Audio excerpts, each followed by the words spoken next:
I'm still an activist at heart. You don't want to disappoint your people. You know, there were so many people who wanted to see it, but then there were so many people who doubted that we could do it.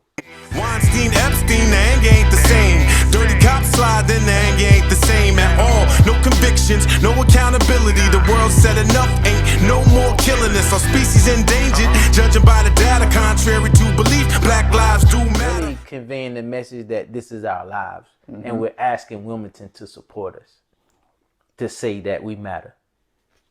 Well, we're asking Wilmington to become a place that trusts, believes in, recognizes, supports, and is willing to be progressive. Is not down to just be like, yeah, we was on some real racist stuff for hella years, and kind of we still are too, and we're okay with that. Yeah. Because just we stay in your place. You know, and we feel that, like, if you're black, you are constantly on edge, you know, and it sucks to, I love Cracker Barrel. I'm gonna say it on record. This is the best pancakes I ever had. But to walk into Cracker Barrel almost feels like, am I about to get hate crimed? You know what I mean? Like, are you out of place? Yeah, I'm sitting in this place where, like, everybody in here hates me, whether I'm wrong or right. But you can never lay down that visual. I'm in here trying to eat some pancakes, and I'm wondering what this table to the left of me is either saying or about to do, or do I got to check my pancakes for something? Especially at that moment. Yeah. You know, the George Floyd, Breonna Taylor, had that happened just yet?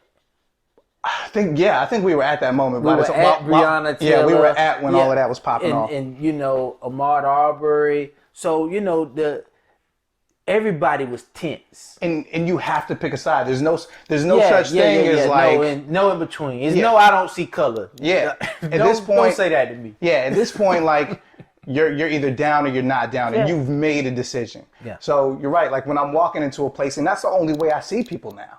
Like, I only see people in Black Lives, All Lives.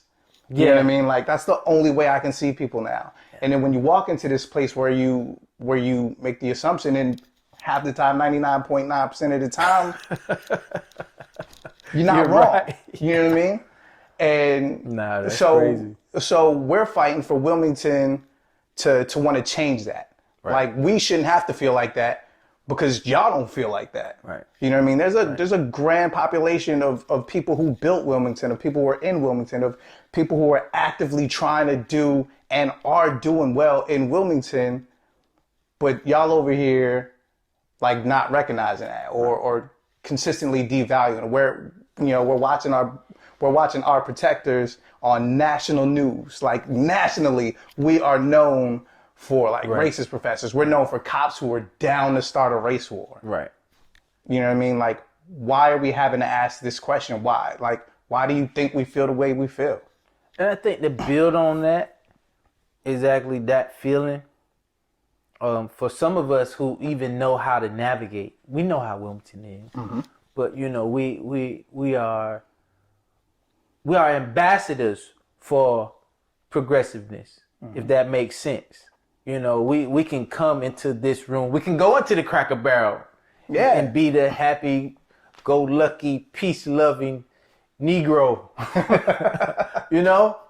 But then we can also go downtown, go out east, go on the south side, you know, go on the north side, and still represent. But you're there. It doesn't, the tension is not lessened because you know how to navigate these channels. It's even more there. And like I said, at that point, it was heightened. And it was like, you know, why should I have to do double duty right now? And it's crazy to think that you could be like, that you could be a councilman, or like my entire life, you know, I'm a veteran, I'm a teacher. Right. I did social work. I was a foster care worker putting families together, but immediately, like, before all of that, I'm black and I'm suspicious. And then we got this. Yeah, and then, you know, I got all the telltale signs of somebody, like, you perceive to be a problem. You know, everywhere these. Yeah. You know, you know what I mean? I shouldn't have to feel like, because of all of this, knowing that like I've done, I don't want to say more than my city than anybody else, but that I've put my hands in this soil. Yeah. You know what I mean? Yeah. When you've done the work. Yeah, when I've done the work and to still be treated or still feel like, right, you know, I'm being treated less than. Right. Yeah. And it could take an instance. You know, not that someone would have to peel back the layers to be like, okay, man, this was what happened to this person was wrong. Just off of the fact that it was wrong. But, you know, you would be like, well, no, I know. Like, he was a veteran. He was a teacher. Like, he was I a didn't know he was social worker. Like, all of these things, like this happened to this person. You know, a lot of times they just try to justify it just off of the fact. Mm-hmm. This happened to this person just because. Oh, this person sucked that life. And he just so happens to be black. Or she just so happens to be black. You know, so I that's what we're fighting for. Yeah. I don't care how you try to frame it. I don't care how you try to articulate it. That's what we're fighting for. We're still fighting for it. Yeah, we're tired of being edgy. Really? I want to breathe easy. I want to breathe easy just like every... And you never notice it, man. I never noticed. I kind of pride myself on not really being scared of too much. Mm-hmm. But it was one Sunday I was sitting in a church after the Charleston 9 massacre, and I was just thinking like, man, this is surreal. Like someone could come in this church and shoot it up. And, you know, people are just here worshiping, but it's in that reality, you really, it's in that instance where you realize that you're a target. Yeah, I mean, and just for being you. And you're not safe. You're not safe. If you're not safe at church. You're not safe. I mean, all of these instances of where we've seen people be shot or killed. Driving your car, reaching for your license. Mm-hmm. Your girlfriend is in the car. Your children are in the car. We watched on the news or heard stories on the news of people dying for that. And, you know, just taking it out of the land of hypotheticals, like I had my blood spill all over, like on video, my blood all over the place, pieces of my teeth all over the place, like here. Right. You know what I mean? Here, it happened here. Right. You know, and man, caught something. But like, while people were calling me all type of nigger, while people were calling me all of this, like, this ain't a hypothetical situation. Like, when and you see that all the time. Like, there's never a moment where I don't see that. You know, like, I was within inches, like, of my own life. Yeah. You know, I've had, like, cops put a weapon to my head. And so I think when we get into these levels where we talk about it and we see it on TV and we see it happen in other places, and, like, my story ain't even unique. You know what I mean? Like, my story ain't that unique. Like, this happens right here where we live. You know? It does. For me, it was just the benchmark. Mm-hmm. It's the symbol. Now let's do the work. You said this. We said this. Mm-hmm. Now let's bring the tangibles. Yeah. Let's bring in the jobs. Mm-hmm. Let's remove the barriers to employment. You know, let's pay people livable wages. Let's beautify the entirety of our town, you know, not just what the people can see. Let's just focus on downtown. Let's focus on the entire Wilmington. Mm-hmm. You know, that's the thing for me. But that was the benchmark. If we can get you all to this point and to acknowledge that there's a thing, keep pushing this envelope. we can take it a level higher every time. Mm-hmm. And that's my expectation. And I think that's where, you know, not to jump the gun, but the Rise Together initiative and the tie-in, even though a lot of us didn't want to see the sale of the hospital, but, you know, with this money that's supposed to come down, me being in position and some other people having some say-so and influence, hopefully we're going to take some of that money and do the things that we have in our minds to make our city the place that we really want it to be. Not just this thing we talk about, not just having a mural in a place but the same old keeps going on within our borders. We don't want that. I don't know. Yeah, I mean, 100% that, and again, like, it's a challenge to everybody else. I personally don't feel like you are allowed to claim a city. You are not allowed to claim a committee. You're not allowed to claim a community unless you are doing something to actively change it for the better. Like, you can clack on Facebook or Instagram and, you know, argue with this man, this woman all day.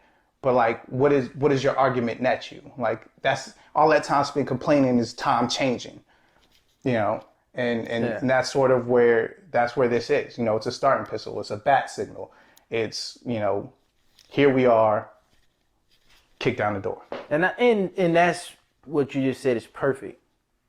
If everybody participates in their ownership, right? So if you're so north side or so south side or whatever, where's your contribution? Mm-hmm.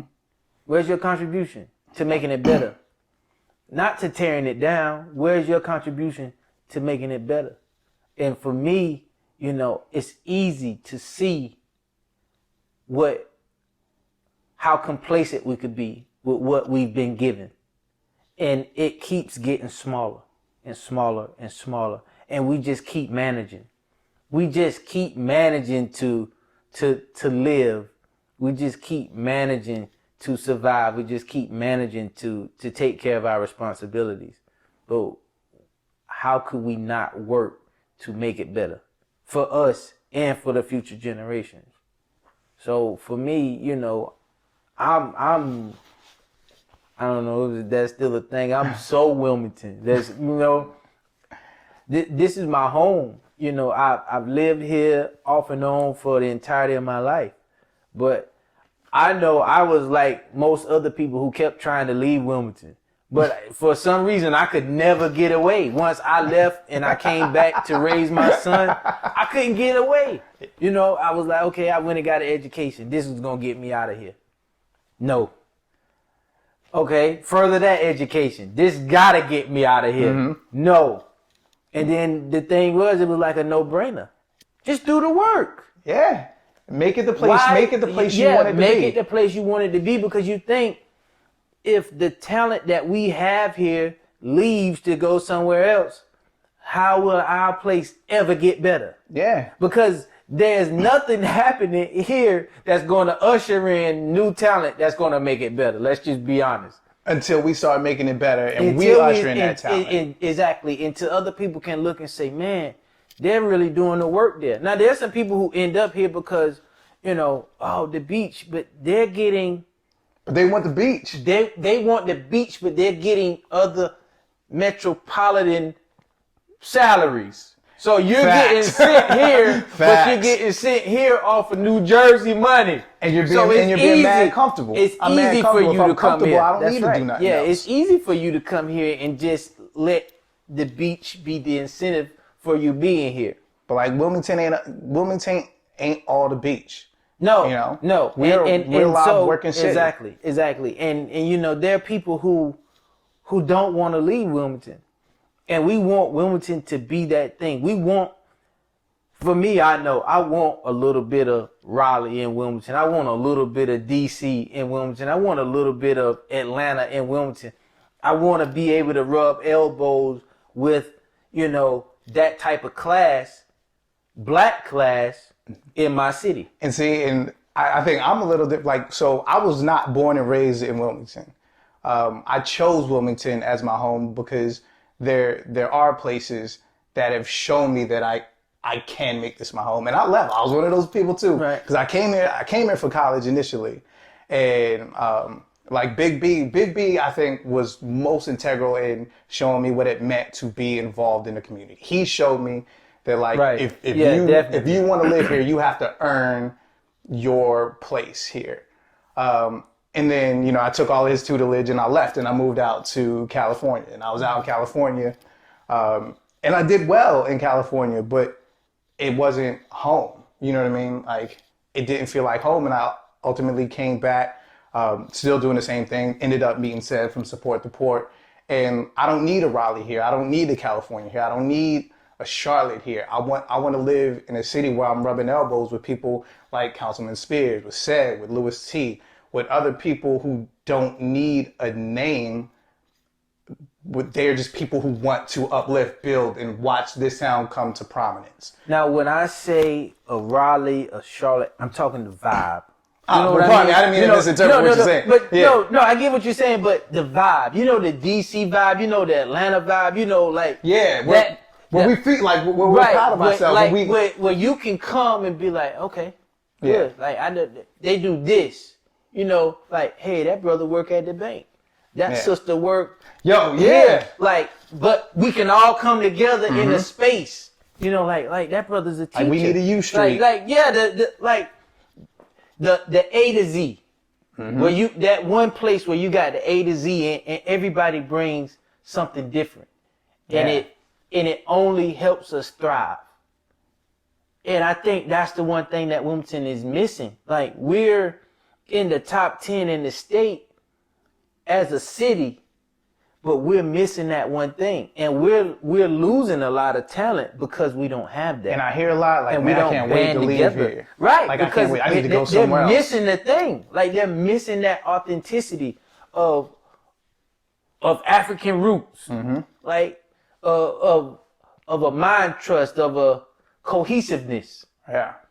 You know, not saying in those places they're not competing to be better, or they're not competing with one another, but it's a productive competition. Yeah. And like, to be fair, it's not like the denizens of Wilmington aren't.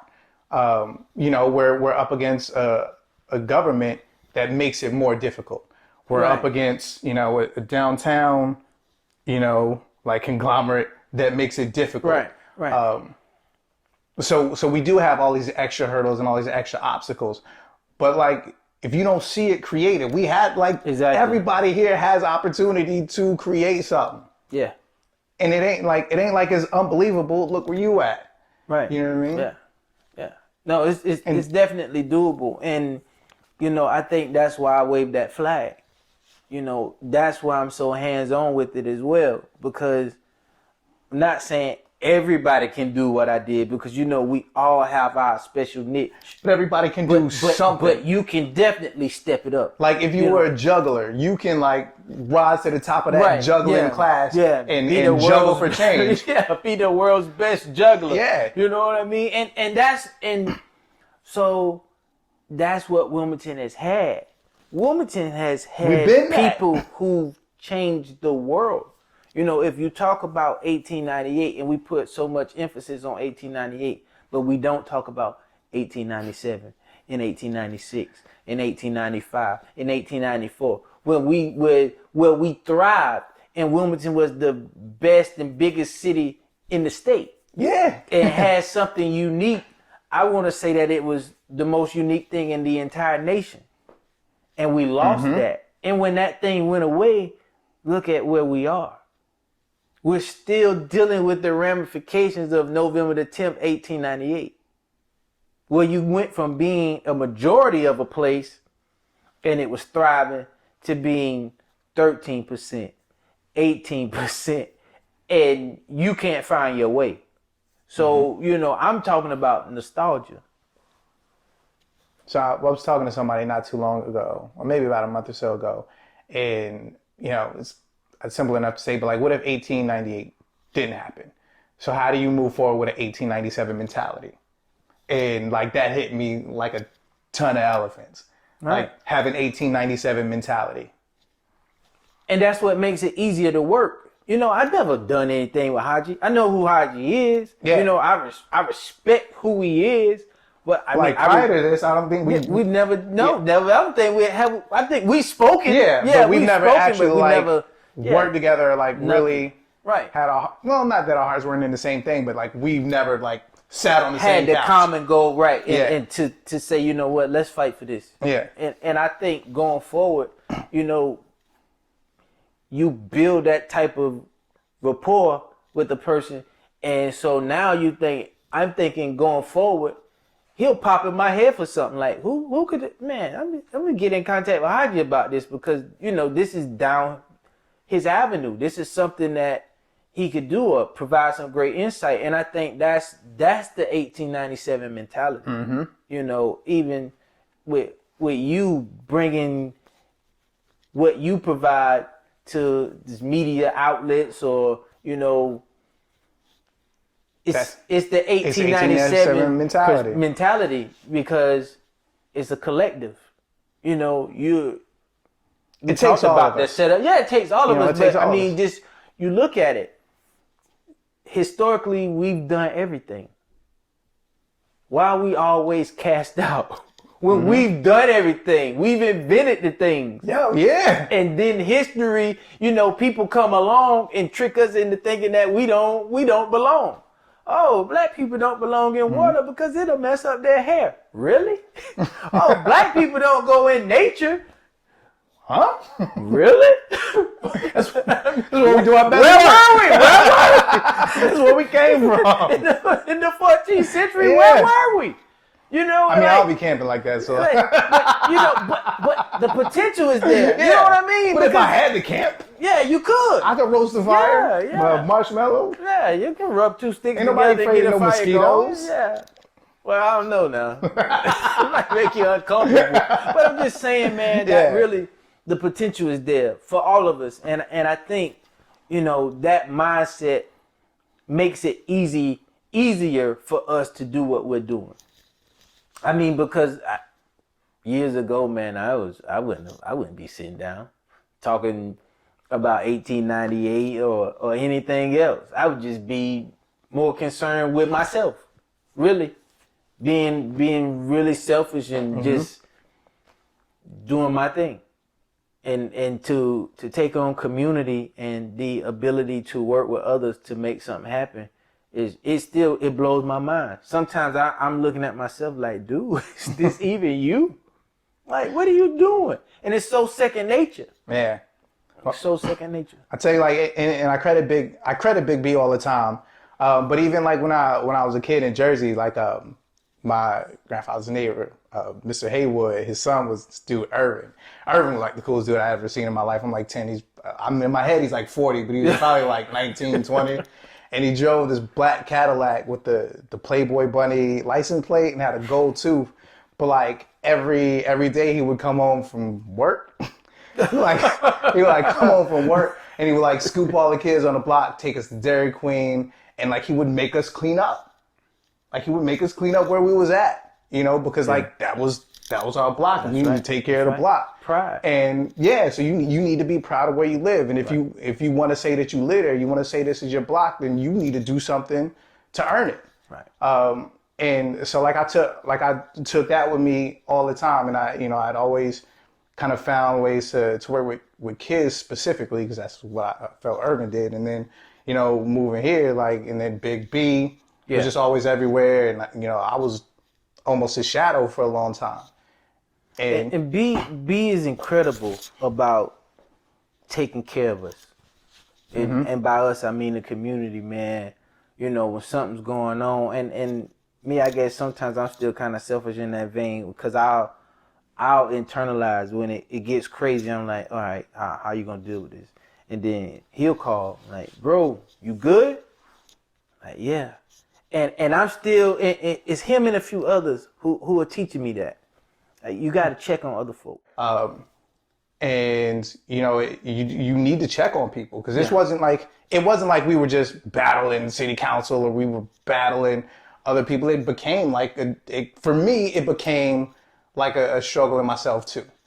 You know what I mean? And I think, you know, there's a lot of protesters out, and we want to kind of castigate or vilify, you know, some of the emotions, but you know, how do you deal with the trauma of having to see yourself, having to see your brothers, having to see your sisters, mothers, grandfathers, and all of this be perpetually shot, beat, killed, murdered, and be easy about it when you're trying to pour yourself into something that'll hopefully change, and to watch so many like obstacles in front of you, to watch so many people hit you with spiked bats telling you can't do it.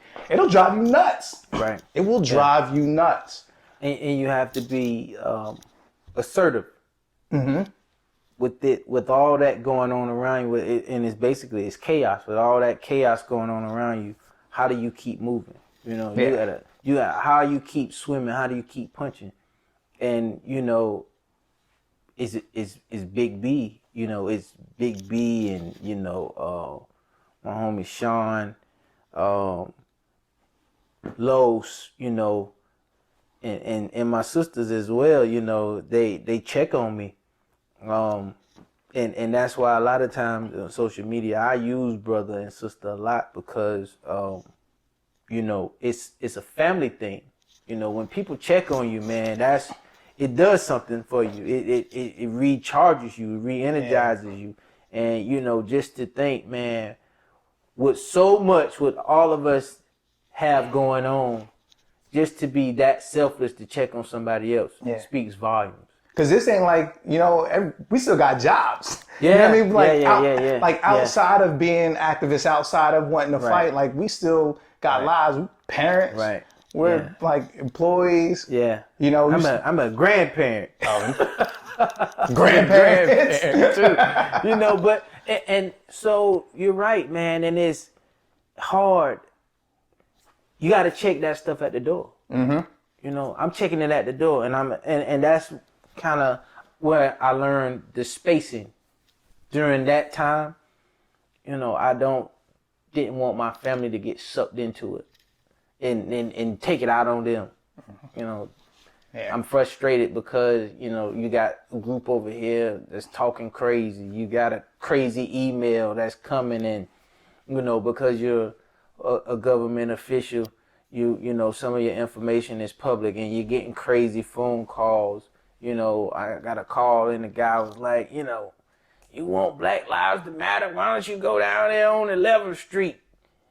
Black Lives Matter group is communist. And and before I knew it, I was like, sir, what have you ever done? Yo. And that's my what have you ever done? Let me tell you, people? I've developed such a tough skin in this process, and I couldn't be more grateful for what that part has taught me. Right. Because that's my immediate response to anybody who has anything contrary to say, all right, what have you done? Yeah.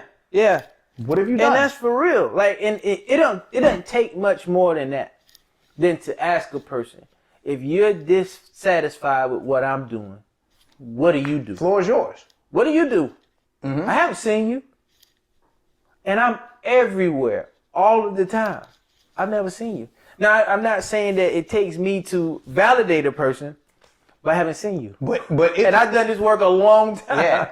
And if you're dissatisfied or you got so much to say or you got so much complaints, all that time you spend complaining could be time you spend changing. Come on out. Yeah. Yeah, come on out. Or do something different. Yeah. Like I'm definitely not stopping you from helping. Right. Like the progression. Come on out. That's it, man. And you'll see how many people will stop. Like this whole trolling thing is out of control. Or all lives matter. All right. Your community doing good right now? Step into one that ain't doing so hot. That's because right. all lives matter. Yeah. Well, and even saying that, you know you crossed the line. You know you crossed the line when you say that. Come on now. And how can you say it with confidence when you can see all of these things? Because it's easier than saying you don't matter. Right. And we've seen it, man. And for months, I did not watch the George Floyd video until one day I was at my mom's house and it was on and I was kind of hitting like, you know, Mom, I never even seen this video. Kind of saying, can you change the channel? And she didn't change it. And I'm like, all right. And I'm still watching it and just, even the stills are enough to get you to that place. But to actually watch that video, man, it's just re-traumatizing. It does. It does something to you. It puts you in a place every single time. And so now, you know, there's something that, there's been 2 or 3 things that happened this week. And I haven't clicked on it, man. I mean, we're already there. It's almost too much to keep up with. It is. We're already there. And it's like, why won't you stop? Why won't you stop? That's the better question. Why won't you stop? Who's green lighting this? Mm-hmm. Because we've had several situations in our city where our police department is like, we're not going there. Our chief has said, we're not going to go there. He's drilled and instilled that into his officers. So when the young man was in Creekwood, what was it? He was held up in the apartment and wouldn't come out. And they say every time that they came in the apartment, they heard a gunshot. So, the report said he was shooting at police officers. They didn't run up in there Rambo style and shoot him. Every time they went in, he shot. They came back out. They kept negotiating. Our police chief didn't want that on his hands. And again, it was in that moment where, tensions were high. Tensions are still high. Let's not say that things have simmered down. Things are still hot. But, to have that authority, to have that responsibility, and to really relay that message that, we don't want this to happen here. And that's kind of the message that I was relaying to other activists. There are people here who have worked for an extremely long time to make sure, or to try to make sure that certain things here don't happen. Now, some things will happen. Haji said, he's been within inches of his life here. Probably was before my time. And there are things. 3 years ago. Oh, well, see. You know what I mean? Like, this ain't even, we ain't even talk about this. Right. We ain't even talk about so this. I wouldn't know, but there are incidents that happen, but then, it's, for me, and I say this to other activists as well, it's about perspective. Where are you? What view do you have where you are? And like, again, had we done something like this 4 years ago, maybe Haji's incident would have got better results. But he said it as well. That's why he's so passionate about this now. We don't want that. As a councilman, I don't want it. But as a black man, I don't want it because, man, look at us. We could interchange. And what's crazy is and I sat in the courtroom and I watched, people call me gangbang, they said I had a gun. But the crazy thing about any of that, A, you got to listen to that, but B, they're confident enough to know that they can say that that's a believable story based off of stereotypes of what I look like. Right. But it's nothing, but you can have a gun. You can have a gun. I can have a gun. Yeah. You can have a gun. Yeah. Unless you're a felon. But so again, it's how we're depicted to society.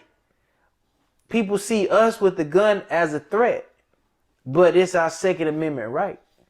So how can that be used against you? So what if you did? Yeah. I mean, on the real, what if I did? Yeah, what if you did? Yeah. I carry a gun. I ain't wearing a shirt that says Councilman. You know what I mean? Like, I fit the profile. Most of the time, I fit the profile. And I'll be honest, it's by design. I'm trying to fit the profile by design. Because I want to see how are you treating people that look like me on a regular basis. And just kind of growing up, my mom's was just like any of our moms. My mom wasn't down with me having long hair. She was just not down with a lot of things because she was, she was scared for all the right reasons. But and any job I've ever had, anybody that knows me knows I've debunked a dress code all the time. And I always told my mom because it's important to see, or it's important for the people to see that you can still be successful without trying to look like whatever the prescription is. The cookie cutter.